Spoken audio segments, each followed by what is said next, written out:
This week on Dig Me Out, 80s Metal.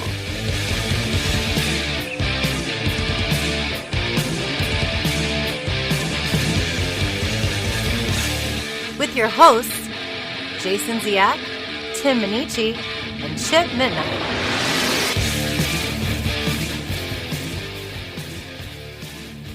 Hello and welcome to another episode of Dig Me Out 80s Metal. Join us at Patreon to become a member of the Metal Union at dmounion.com or digmeoutunion.com. This is a unique episode, gentlemen, because this is not from a poll. This is not from one of our suggestions. This comes from an outside suggestion, and I'm going to throw it to you, Chip, to explain where this suggestion comes from. It comes from a guy named Sebastian who called in from Las Vegas, left us a voicemail, said that we should review Malice in the beginning. Actually, it's from Sebastian Bach. I had the chance to interview him a couple weeks ago to talk about his great new record, Child Within the Man. Mm-hmm. And I was only given 25 minutes, and at minute 26, I was like, Sebastian, really quick, one last question. I do this podcast where we talk about 80s metal, and we try to talk about albums that people don't know about. So give me an idea, what is something we should talk about? And he's like, I got a list for you. And the first one he gave us is the one that we're going to review tonight. Like I said before, it's Malice in the beginning, but he actually got cut off by his label person who was like, we really got to go. So he only gave me one. He says he has a list. I'm not sure if I'll ever have another chance to talk to him again, but if I do, I will get the rest of his list. I did think it was worthy of asking him because he seems to champion all things rock. Yeah. Whether it's like big, huge bands that we all know and love, but I've heard him talk about other bands before that I'm not familiar with. And so I thought he would be a good person to ask and have him not be like, yeah, you guys should talk about Kiss or something that like everybody Right. knows about, right? Yeah. Yeah. You can tell he's a huge fan of music, as is, not all musicians are, so you can tell Right. he's dug deep on his own. And So it was awesome. Like he did not know I was going to ask that question, and he had like a whole answer to go. He said that Malice in the beginning was influential to Skid Row at their start. He said that they heard that record and Michael Wagner produced it, and they, by hearing this record, they really wanted Michael Wagner, and I think Michael Wagner did produce their first record, the self-titled Skid Row, and he said it was because of this record. he produced the first three, and then the revolutions per minute as well. Okay. Yeah. So I mean, Sebastian said that it was because of this record that they ended up working with him. Nice. Had you heard the band, Chip? So when he mentioned the album, when I was talking to him, I said, he said in the beginning, and I said that I only was familiar with their second record, License to Kill.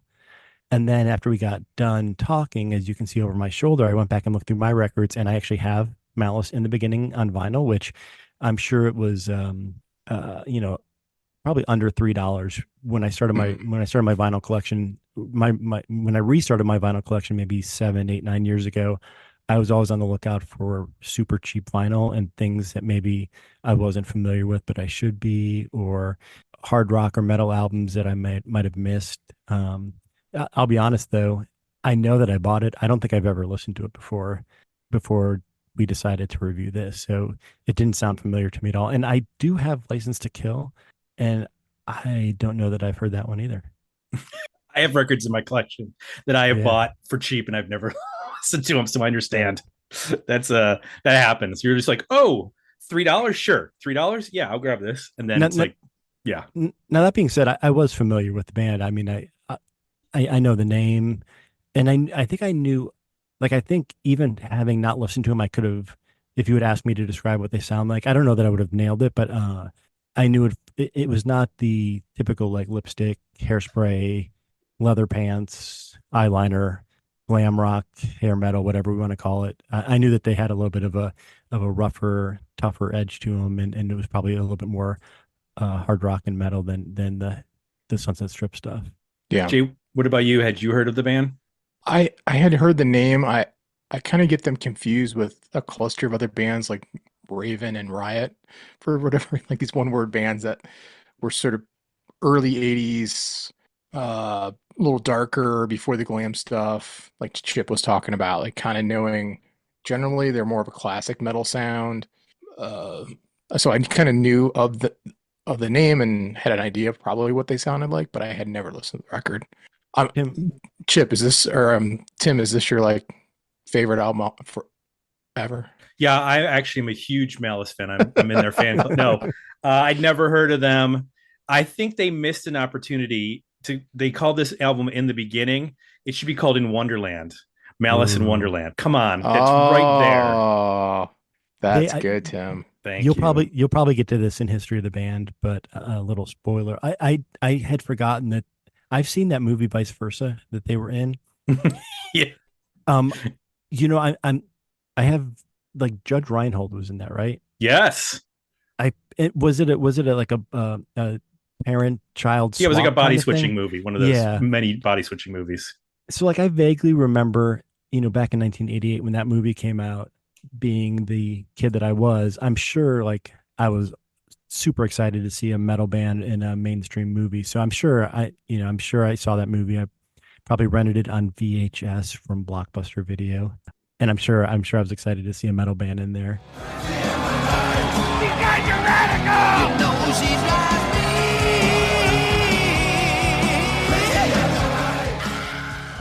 So we should say this album came out in August of 1985 on Atlantic.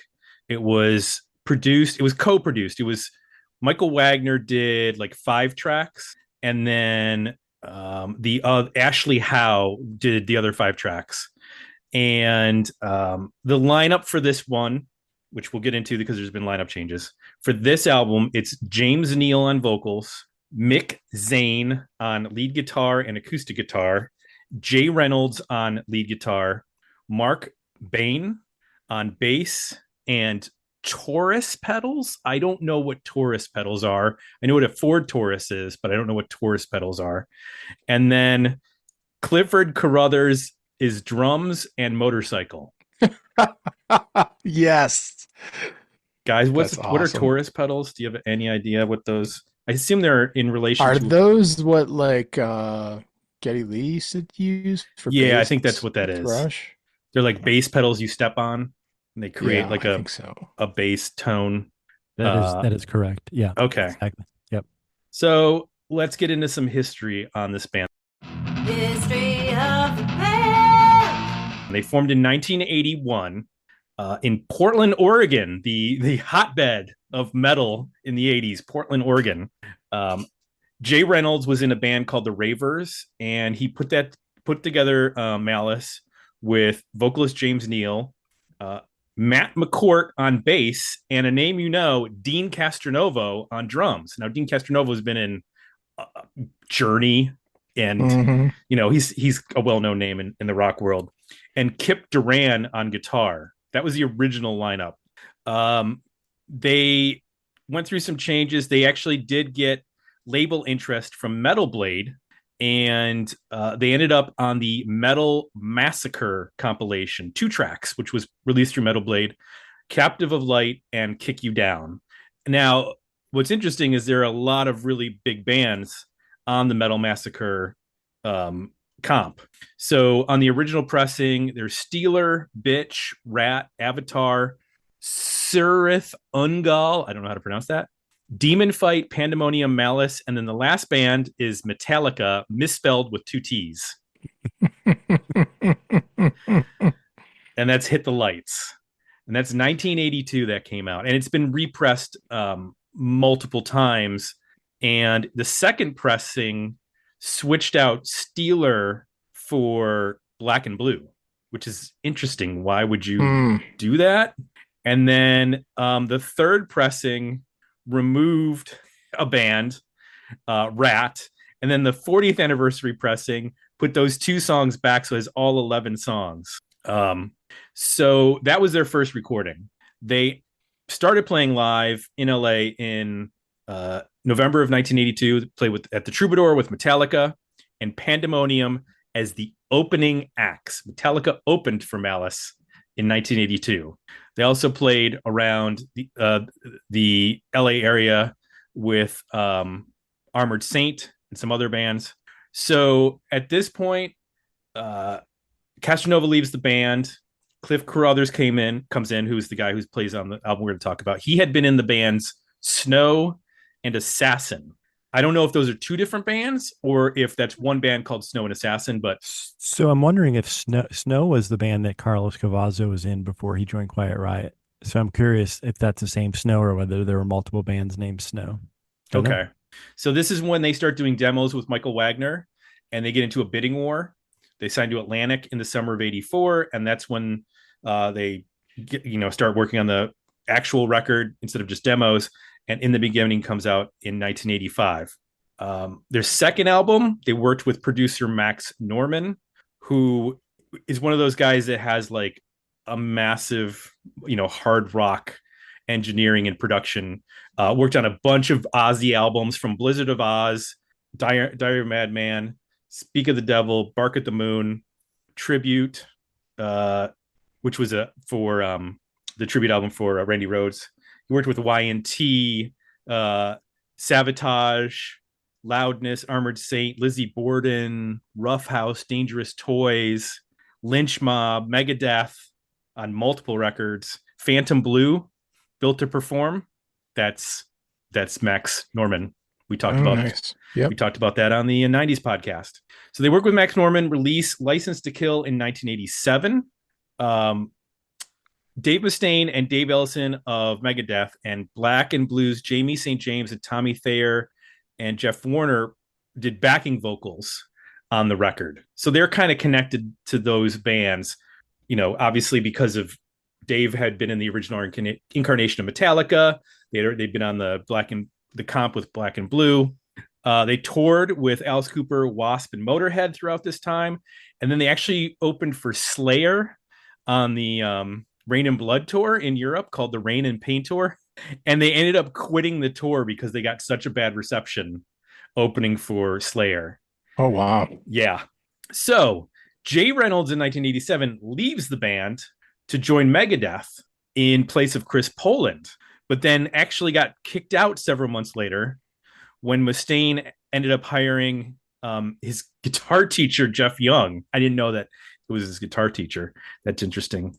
And then James Neal left and they added Mark Weitz, but the band split up in 1988. Then in 1988, Vice Versa are featured in a concert sequence that was filmed in Champaign, Illinois. They performed Crazy in the Night, and then they released Metal Blade released Crazy in the Night, their third record, or it was actually an EP that was based on that them being in the movie.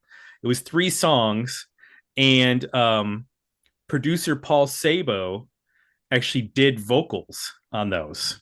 So it wasn't James Neal. Then they split up at that point. Jay Reynolds formed War Party with Megadeth drummer Chuck Baylor. Mick Zane and Mark Bain teamed up with Black and Blue drummer Pete Holmes and vocalist Mark Isom under the name Monster. They released one album, Through the Eyes of the World.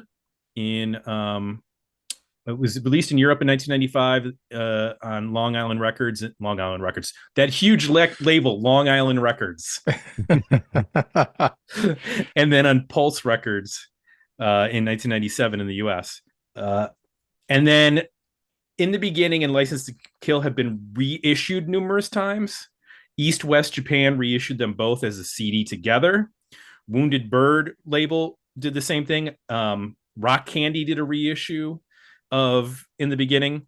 Jay Reynolds ended up joining Metal Church in 2004 and recorded 2 albums with the band, Weight of the World and A Light in the Dark. Then he left in 2008.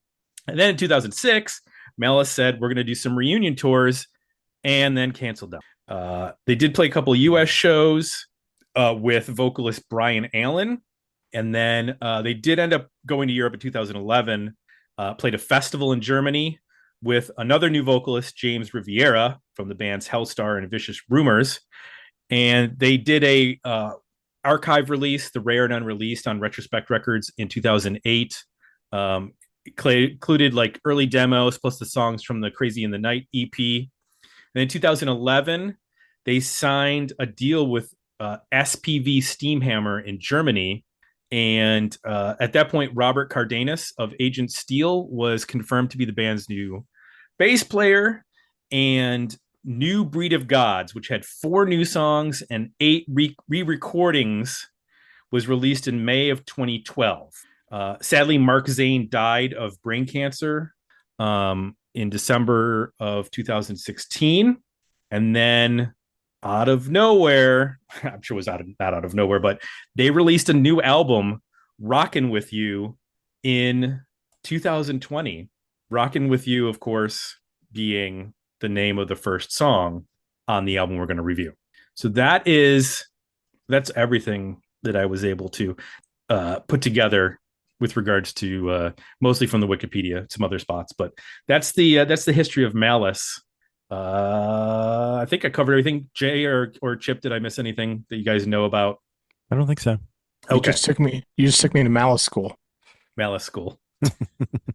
Well, this is an interesting band because they had like this short period and then they tried to get it going again and they never really got it going again. Right. So there's not a ton of like their past members are really just the guys who were there at the beginning and then a couple of singer switches here and there. But for the most part, it's a pretty like condensed history with this band. Might be the first metal band I've ever heard of coming out of Portland, Oregon. So that's a new one for us. Yeah, that's a city I'd not thought of in terms of metal. They do have a Facebook page, but it hasn't been updated in like 4 years. So they didn't even like put stuff up there to promote the new record when it came out. So whoever was in charge of the Facebook page was dropping the ball, because the last update is from like July of 2019. Like, guys, you had a record out in 2020. Where was the promotion for that? Who knows? Maybe they had to.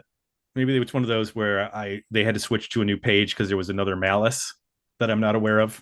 There could be multiple Malices. Oh, yeah, I'm sure if you likely. go into Spotify, there are several Malices. Yeah, very likely. I got to imagine another metal band has like been, we're going to call it Malice. So let's talk about, one bit of interesting trivia. One of the engineers and recording assistants in the studio for this record, Michael Lardy of Great White. Right. Yeah. You know, There you I'm go. looking real quick. I'm looking at the track list for Rockin' With You from 2020, and I see a lot of recognizable Rockin' With You, Air Attack, Gods of Thunder, Oh, they just recorded stuff. Hell Rider. So I don't know if this is like a greatest hits or re-recording, or I will do some digging while Jay tells us what he likes about this record. Jay, that's right. Let's get into it. Tell us one thing you liked about In the Beginning by Malice. So about track 3, this band, I think, kicks into what I would call power metal mode. It can sound a lot like Judas Priest, at least vocally, and I don't mean that as a bad thing. What starts to stand out at that point in the record is just a really, really capable singer. Yeah, he can do the Rob Halford thing, like down to the low parts and the high parts. He's got a great vibrato and just knows how to deliver, like use that high range, as a really effective dynamic. So choruses are always ending on these high notes. Whenever you think he can't go higher, he goes higher.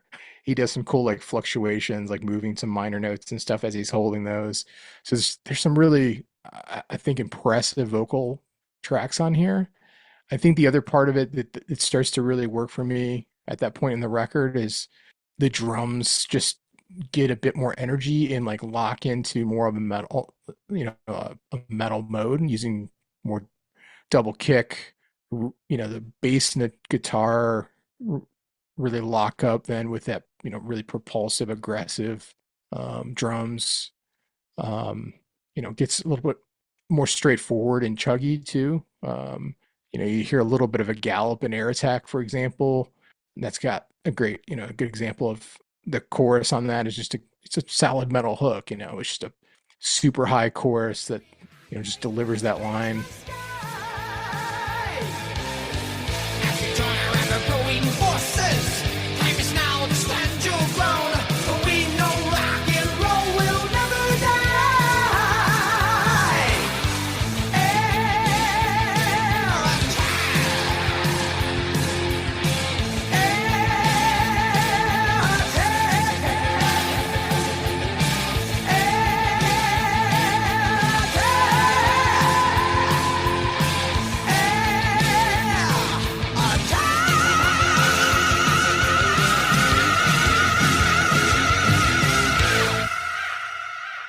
Sailor Masters, you get that double kick come in, gets a little bit metallic and chunky. I think at that point in the record, I start to get the identity of this band. I think it carries through with Hellrider. Again, they get back into the double kick thing. It's a chugging riff.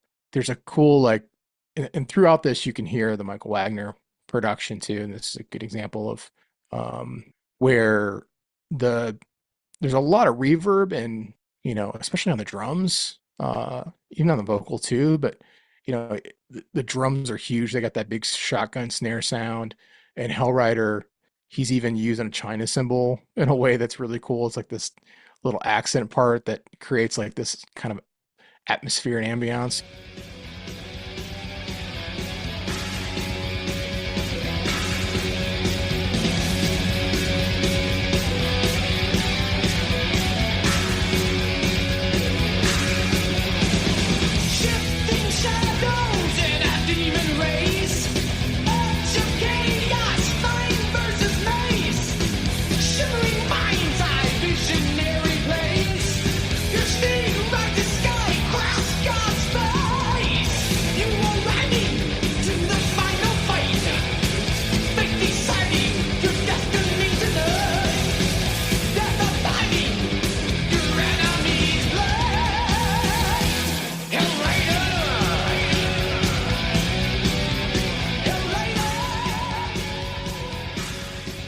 You kind of get this, but then, appreciation for that big Michael Wagner production.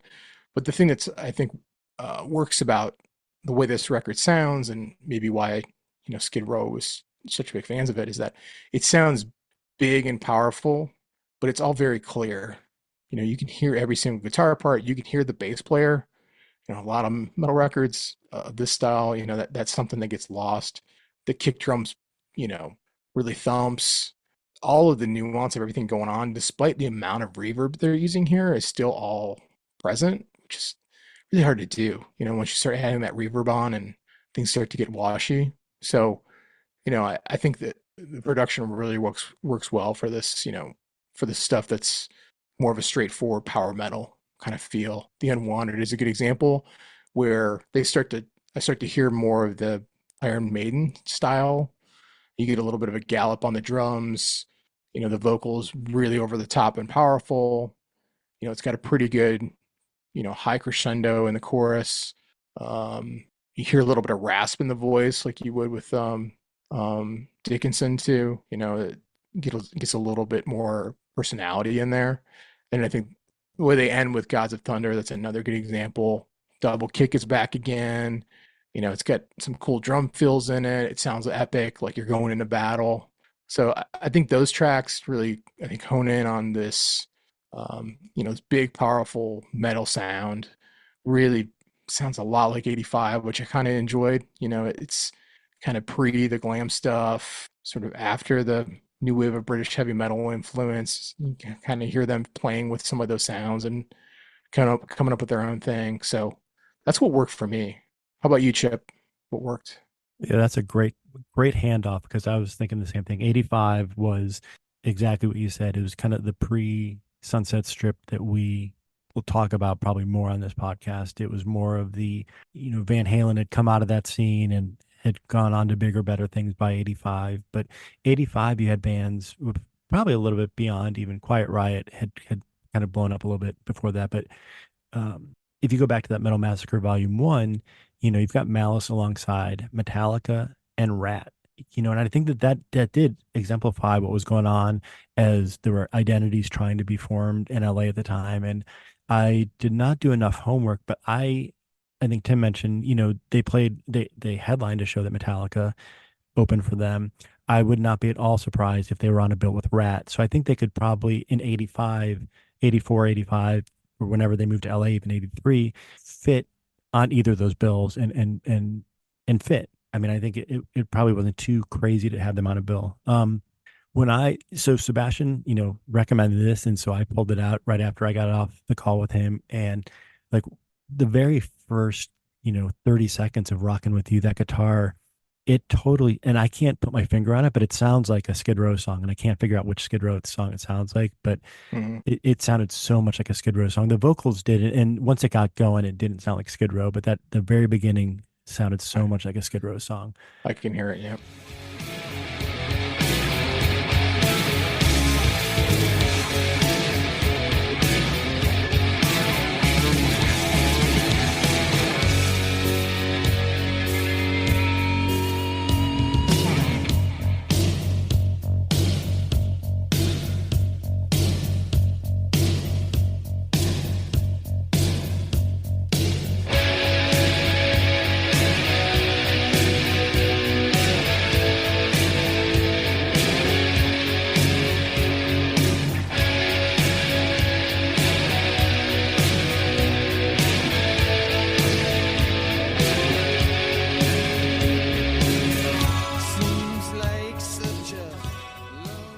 85, I'm trying to think when Judas Priest's Turbo album came out.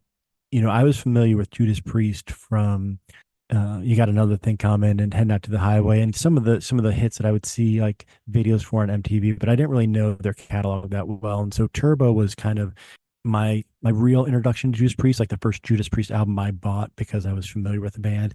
I think, Malice definitely, and particularly James Neal's voice, definitely had that Judas Priest sound. So there were a couple of these songs that I was like, man, like Air Attack, Stellar Masters, both, maybe Hellrider, definitely had that Priest sound. And it's something that I've grown to enjoy. In 85, I don't think I was listening to it a lot, but when I was listening to this album, I'm like, oh yeah, that sounds like a really great Judas Priest song. The standout for me, and it's only because it was a little bit different, was that No Haven for the Raven. It's got sort of like this almost bluesy kind of guitar to it. It as I was listening to it, I was trying to figure out who I would compare it to, and it was almost like the pre-87 Whitesnake, like the more bluesier Whitesnake stuff. The vocals are a little bit more in the Ronnie James Dio category, but I enjoyed that song because it got us a little bit out of the straight up hard rock sound that had been, throughout the rest of the record.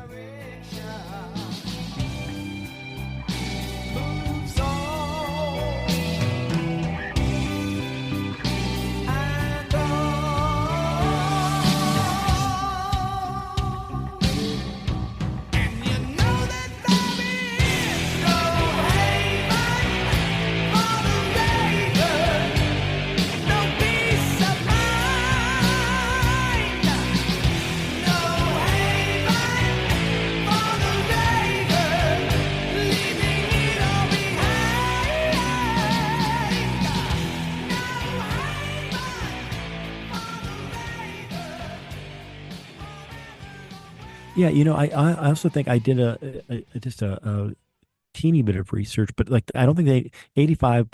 I'm not sure that MTV was as big as it would become just a couple years later. I don't think they made any videos off this, so they were sort of, I would imagine, in 85 outside of LA, sort of a faceless band. People didn't really know quite how to identify them, didn't quite know what they look like. I know that I think they did wear leather and studs and stuff, and I don't know if that was trying to compete with the Joneses, staying up with the Joneses, keeping up with the Joneses.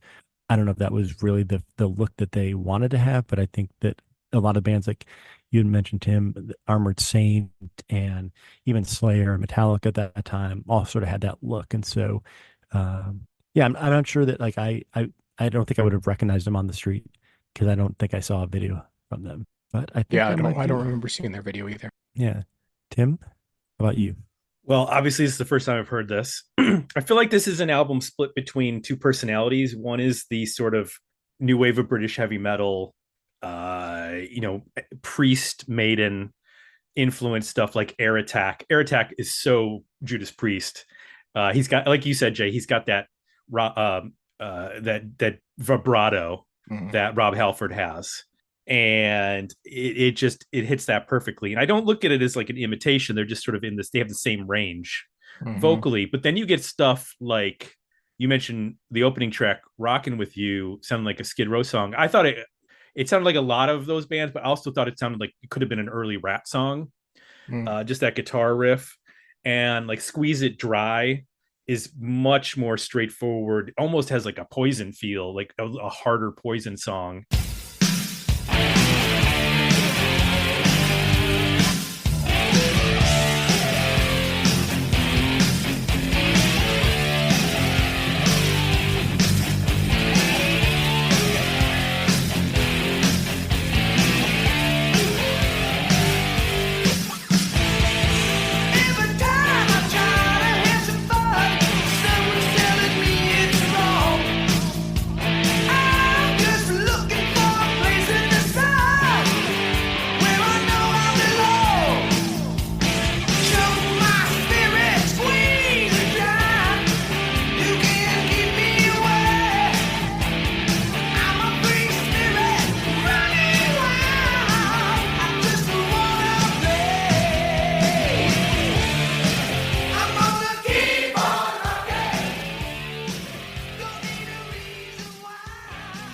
And they kind of bounce between that. They have songs that are, like I said, like half this record is blazing power metal, speed thrash, whatever you want to call it, and then they tone it down for certain songs, like you mentioned, No Haven for the Raven, which is not quite a power ballad. It's more of just a ballad straight up, and then they go to like a regular time towards the end of the song. I like the idea of the song, even if it's a little bit too long. I really liked the old school production sound. Like, this sounds the way it should sound. I feel like if it didn't have as much of that 80s sound and that reverb, it would sound almost like too clean. And it gives it a big boomy sound. So like when you get the beginning of Into the Ground, which has that like boom, and then guitar riffs and the drums come in and stuff, like it's the perfect setup. And actually I feel like that should have been the opener. Like that would have been an incredible opener to just like, bah, like we're here.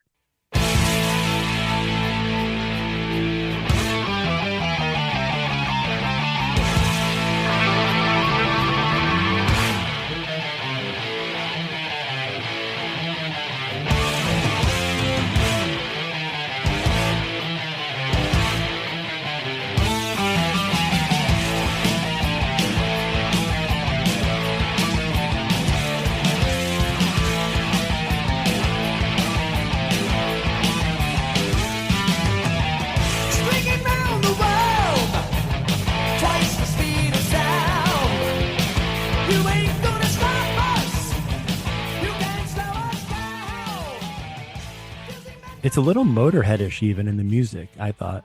That song. Yeah. That riff for sure. I could hear that. And I loved hearing, you mentioned the double kick, like Stellar Master has the double kick built into the riff, which is pretty cool. Like the riff and the double kick lock in together, which is, I don't necessarily always think that double kick is like, it seems like it gets put on as like a showy thing, but they actually incorporate it into the riff, which makes it much more interesting to me, as opposed to just like doing an outro where you have like the drummer just going nuts for 30 seconds doing a double time thing. Yeah, no, this is a good example of like the right way to use it in metal. It's sort of been ruined over the years, but like this is a good example of like, a band that's exploring how to use it to make this stuff, sound bigger, more powerful, more aggressive. We are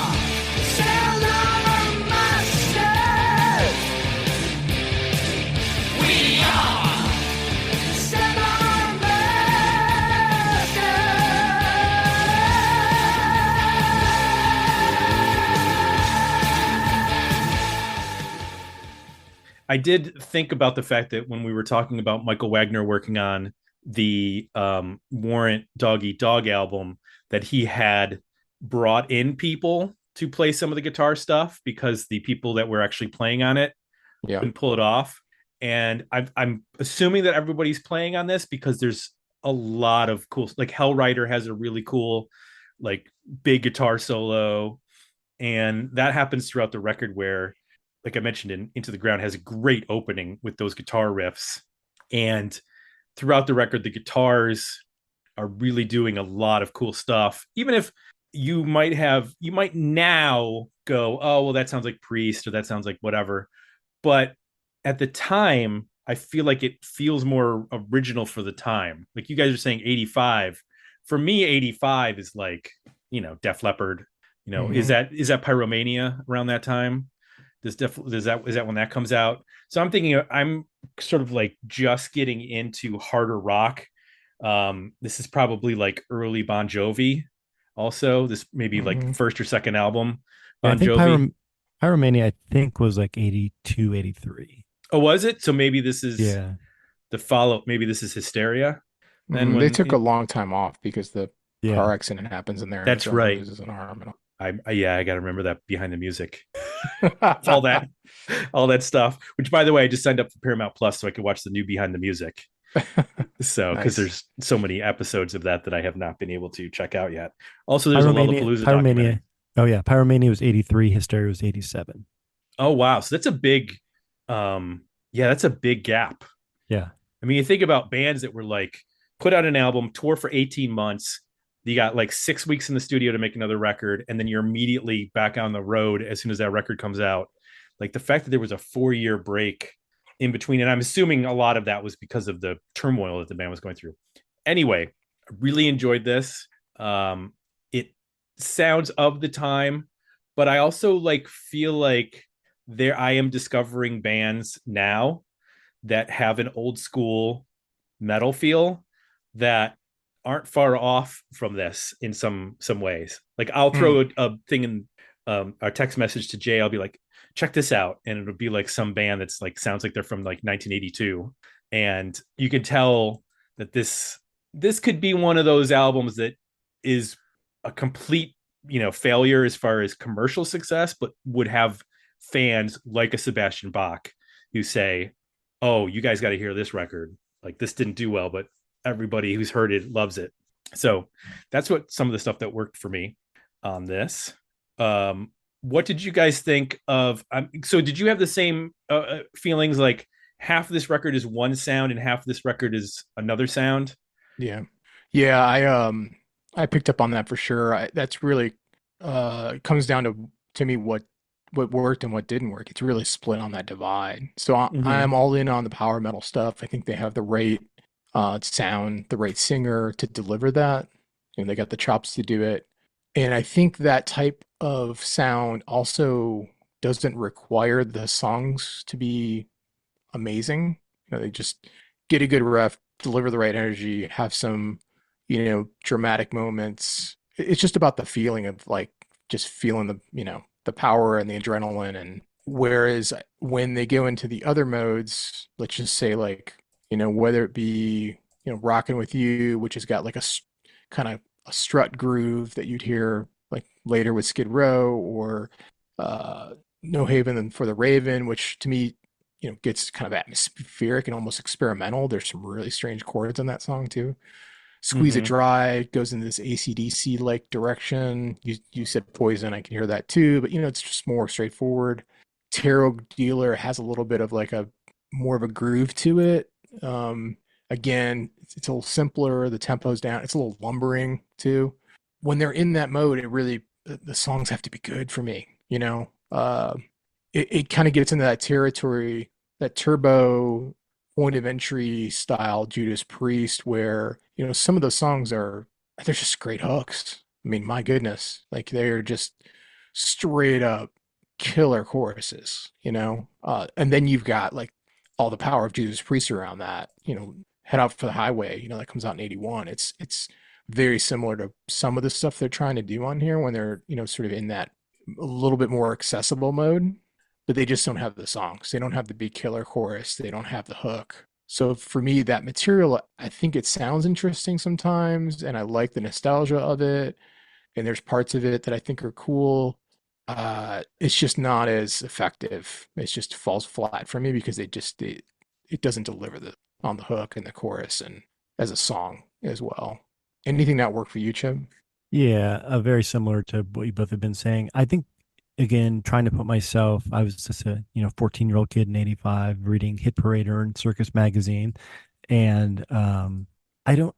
As I think about this now, I don't know that this band knew what their identity was. Like, and that makes sense when you say like there's kind of two parts, two sides to this record. And, there's a power metal side, and you can hear, even if you didn't know what it sounded like, you look at the track titles, right? There's Hellrider, Gods of Thunder, Air Attack, sound like power metal, hard rock sounds. Yep. And then you've got like the Rockin' With You and Squeeze It Dry, Keep on Rockin'. I mean, those sound, I mean, just titles alone, those sound like a late 80s Sunset Strip, big hair, glam rock. And then like I'm not a fan of the lyrics on Tarot Dealer. The, I the, I wrote down that it's sort of a dime a dozen hard rock sound. Like Jay, I think to your point, like they were missing a hook, they were missing a big chorus.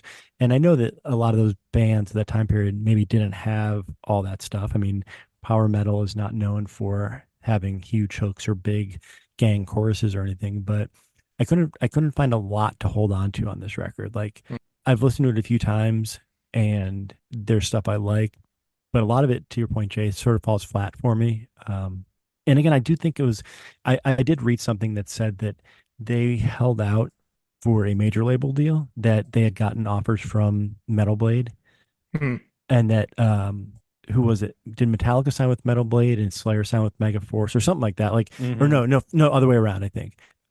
So bands that were opening for them now all of a sudden are signing these small independent hard rock label deals and sort of leaving these guys in the dust. And they're like, all right, we're taking this deal and we're going on. And, in 85, I don't know that, looking back, if Malice's sounded, they fell between the Rat and the Metallica camp. And like, I don't know that there was a great place for them, which is probably why they didn't sell a million records, is because you had stuff going off in the more melodic rock direction and in the heavier direction, and they sort of straddled that line and kind of sat in the middle of it. So yeah, I think just I think that they just didn't have an identity, and that's what didn't work for me. Is I wanted to, again, you'd be like, oh, this is a great Judas Priest sounding song. The next song you'd be like, I don't know what this is. Like, this is not Judas Priest sounding song. So yeah, that's the stuff that didn't work for me, is just the lack of sort of an identity.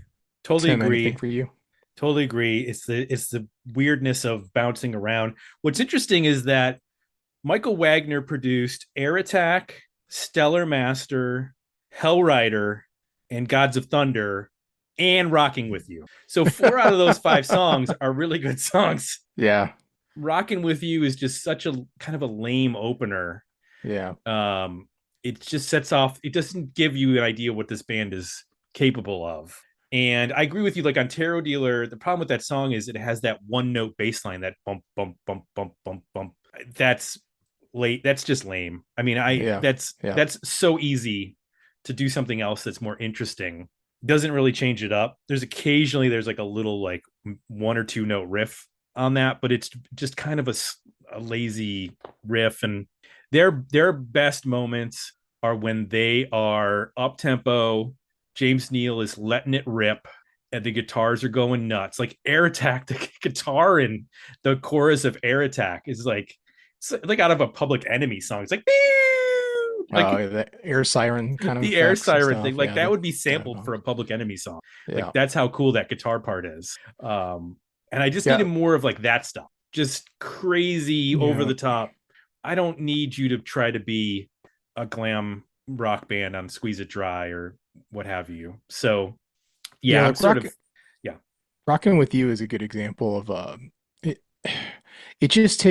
it starts with a cool riff, and you could hear where Skid Row would have taken that song, like a riff like that. Like, they would have came with that riff, and then Sebastian would have like immediately they would have kept up the momentum, and he would have delivered like a shredding verse with a ton of energy, and then they would have had a big gang chorus. And this band is like, they got that intro riff, which is cool, but then everything comes down, and then they go to that, simple bass part, and then the chords come back in with like quarter notes. It just takes all the air out of the room. Like, you got me going with this killer chorus, like with a killer riff at the beginning. Let's just keep the momentum up and just, be aggressive. And why are we pulling back down? And it takes like almost a minute for the vocal to start, and it's just not a sharp song from a writing standpoint. And then you could see like, other bands hearing that, and I bet in 85 parts of that sounded, new, because I could also hear that like, that verse almost sounds like a Great White verse, but again, like Great White would they'd really build that up and like it would have better lyrics and like it would just Mm-hmm. the vocal would be richer and different, and so you could see how like this could be pulled apart by a bunch of other bands, or these ideas could be assembled into really tight, effective songs. But just on this record, that's just a good example of a track where you're like, I kind of hear some ideas here, but then they're not coherent with some of the other ideas, and like maybe they're better for other bands to use.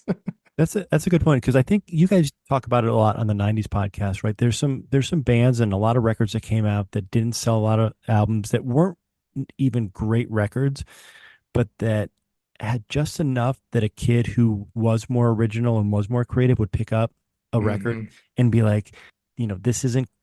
I like what they're trying to do here, and I'm going to do something good with it. And I think Malice, could be that kind of band that somebody's like, I find just enough in it that I can take this and build off it. Sebastian Bach being one of those Yeah. people, right? But it's Yep. not, the record itself may not be the best record. It may fall a little bit flat as a whole, but other bands are coming in and picking up things out of this record that they like. Yeah, for sure. So, kind of covered it, but this came out in 85. I don't think it's surprising that this wasn't like a commercial success and this was not a huge radio band, because even like you mentioned, by this point, Judas Priest is like changing their sound. I think, isn't it on Turbo that they start using synthesizers? Like they're trying to like become more of a Yeah. pop metal band.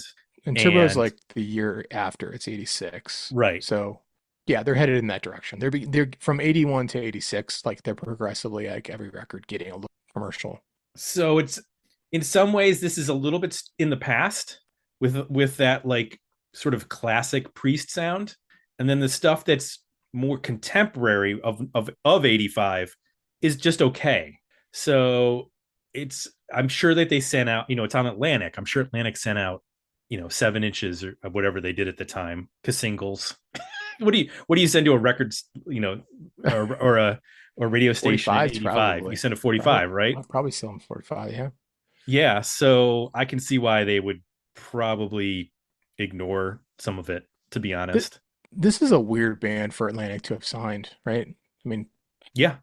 was it I'm wondering what more along the lines of like what were they thinking? Like did they think this was going to be like a Quiet Riot That's kind of what that band? again. That's that lack of identity. Because even in "Rockin' With You," I mean, I think Tim, you mentioned, or Jay, that it's had a little bit of almost a Rat sound. Like there's definitely a little bit of Quiet Riot, like in the vocals and just the Hmm. that song as well. But yeah, I have no idea. I don't know how you would sell this. Like I don't know at that time how you would sell this to a radio station, or If this was like a Metal Blade or a Megaforce release, I would be like, yeah, this makes a it ton would of make a sense. lot more sense. Yeah. This seems like a band that was eternally destined to open for other bands. That's You know? exactly what I was going to say. And they're the kind of band that you would sit there and you'd be like, yeah, they're okay. Like you Yeah. wouldn't walk out and you wouldn't try to miss them. They serve the purpose of filling 45 minutes before Iron Maiden, Hmm. Judas Priest, Quiet Riot, Wasp, Slayer, Metallica, whoever. A serviceable opening band. Yep. Totally. Let's talk about overall ratings on this album. Is it a worthy album, a better EP, or a decent single? Jay, where do you land? I landed an EP, and I think I can get an identity for this band with the songs Air Attack, Stellar Masters, Hellrider, The Unwanted, and Gods of Thunder. And I think that package of songs are cohesive, they make sense, the energy's up the whole way through that listen. I think you know, sh it shows the Michael Wagner influence well too. That's from a production standpoint, it's all consistent. That would be my EP, and I think had they maybe release that first, uh, and kind of let the songs develop or continue to lean into this power metal thing. I wonder if things would have been different for the band. Mm-hmm. Because you go in that direction, you can also like, get a really good hardcore following. If you tour enough and you've got a really kind of clear sound and identity, you can go find an audience with that. It might not be what Atlantic wanted in terms of selling records, but like you could put together, a string of albums or maybe even a career, of just let's stick to something we do good, find our niche. I think Right. those songs in that EP, to me would have been interesting. Where'd you land, Chip? Yeah, EP as well. I'm just looking up, and I don't know. I just Googled Atlantic Records 1985. I don't know if these albums actually came out on Atlantic, but the first couple of results are The Firm, Jimmy Page's supergroup, Yeah. Paul Rogers, Fly on the Wall by AC/DC, No Jacket Required by Phil Collins, Yes. St. Elmo's Fire soundtrack, Bad Ooh, Company's good one. 10 from 6, Listen Like Thieves by In Excess. So they were pretty varied, So I guess that's the difference with record labels back in the 80s is they were trying a little bit of everything to see what would work out. I also think Malice's second record, License to Kill, came out on Atlantic, which is again kind of weird. These days they would have been given one record and then they would have been done. Like there's no way if this record didn't sell that they would have been given a second chance. But in the 80s, I think labels had longer leashes and let fans develop. But yeah, I'd go better EP. I would go with Rockin' With You. I actually like Rockin' With You. I liked Air Attack. I liked Stellar Master and No Haven for the Raven. I had a couple that I if I needed to fill it out, I'd probably put Hellrider and maybe Into the Ground on it. But yeah, definitely a better EP for me. Jam With You, same songs I would add Into the Ground as well. So I'd be at 6 songs. Yeah. So that would be an EP like you guys. I feel like the covered it in the what we liked and didn't like, but the material is pretty split. So that's where I'm going. Mostly with the Michael Wagner material is to be quite honest. That's where I'm heading. So we got to get Michael Wagner on this podcast. I don't know where he is. That would be great. He's kind of retired now, but I've heard him do interviews in the last 10 years or so. I just need him to spill on every guitar player he replaced. I'm not gonna lie. I mean, if Stellar Masters comes up on my playlist, I'm gonna crank it up and rock that out.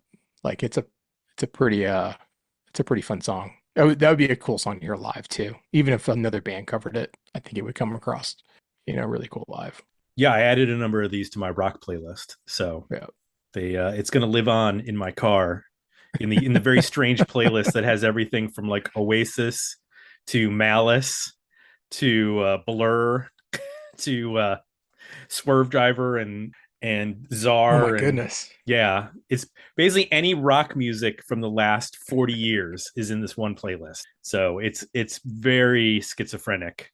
The only thing I separate out is like some of the new rock revival stuff with Southern River Band and Dirty Honey and those. They get their own little playlist.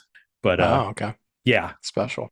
That's the special play. When I'm feeling like bluesy rock, I got that going on. I need some bluesy stuff. I got some to add for you. I'll tell you about them later. Oh yes, please do.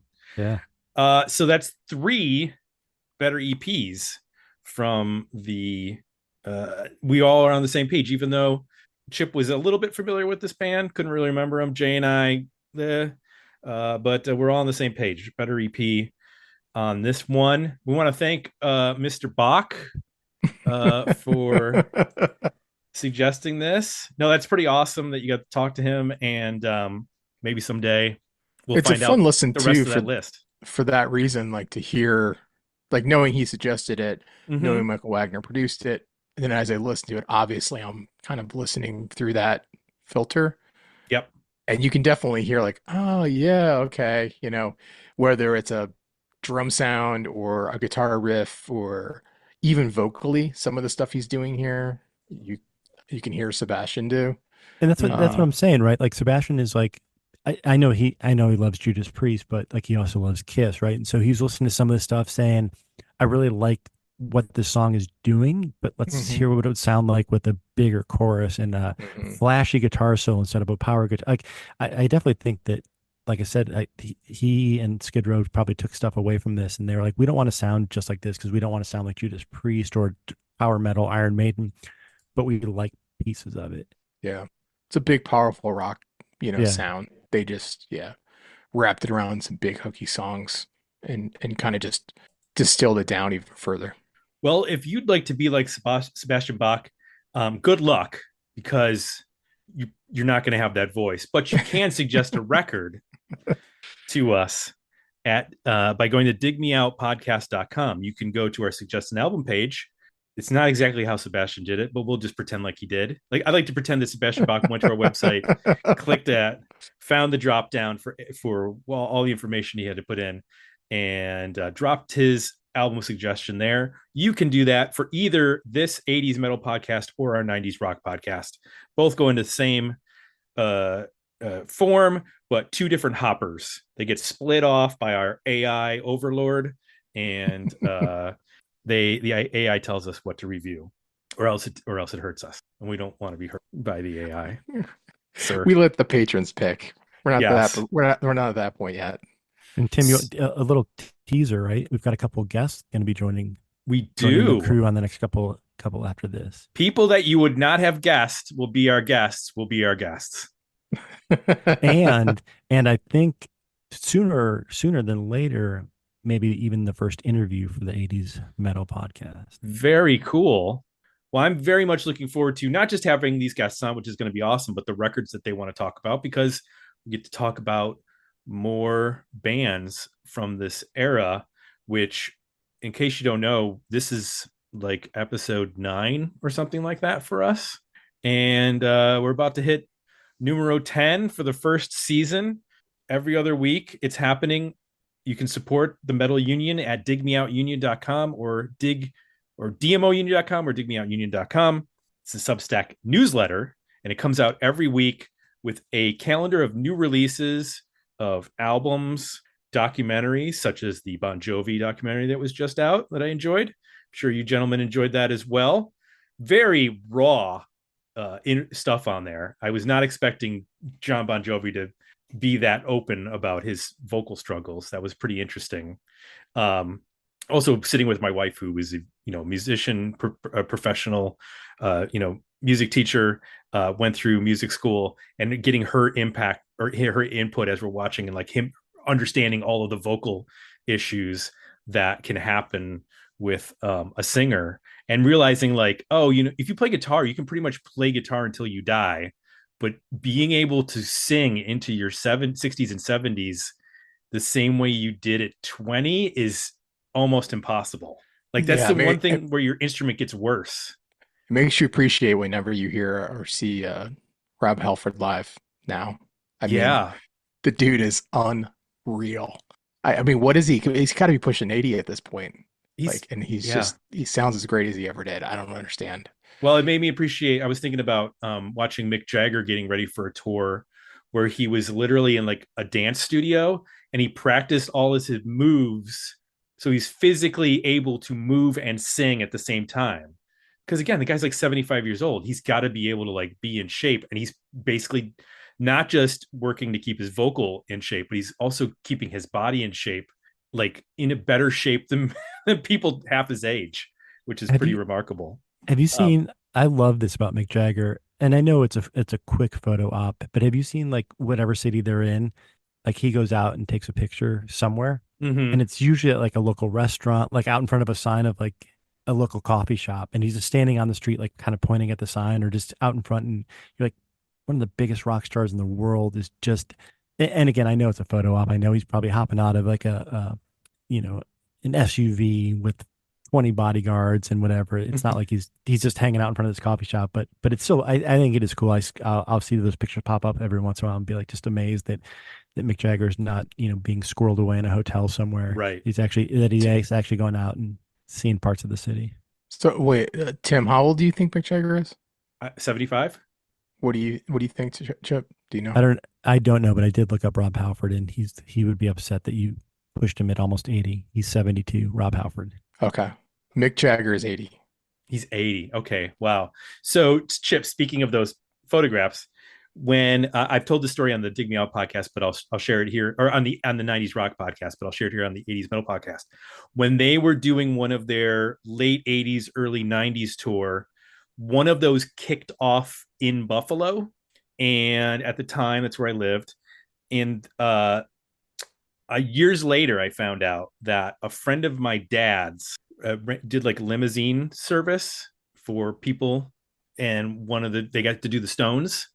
Wow. So I guess like each guy had basically his own limousine, which makes sense. You're just Stones at that point. And Mick Jagger was getting driven around, and Mick Jagger goes, "Is there any place like I can just chill out for a minute and have a cigarette?" And he goes, and the guy who knows my dad, he's like, "Well, we could go to my house and you just hang out in the backyard." He's like, "Perfect." So he drove him to his house, and Mick Jagger just like sat on his patio furniture and smoked a cigarette while he could just like stop and like nobody was bothering him. And there was no cell phone cameras. Like he couldn't take a picture with him. Like, hey, me and Mick in the backyard having a smoke. That's crazy. So that's my only Mick Jagger story or Rolling Stone. Anyway, Substack newsletter, as mentioned, reviews and calendar and history of the bands for our various polls that happen both for 80s metal and for 90s rock, which, as mentioned, you can suggest at digmeoutpodcast.com, and you can vote at the Union on Patreon. Lastly, Apple Podcasts is where you go to leave positive feedback for the show. For Jay and Chip, I'm Tim, and we'll be back next time with another episode of Dig Me Out 80s Metal.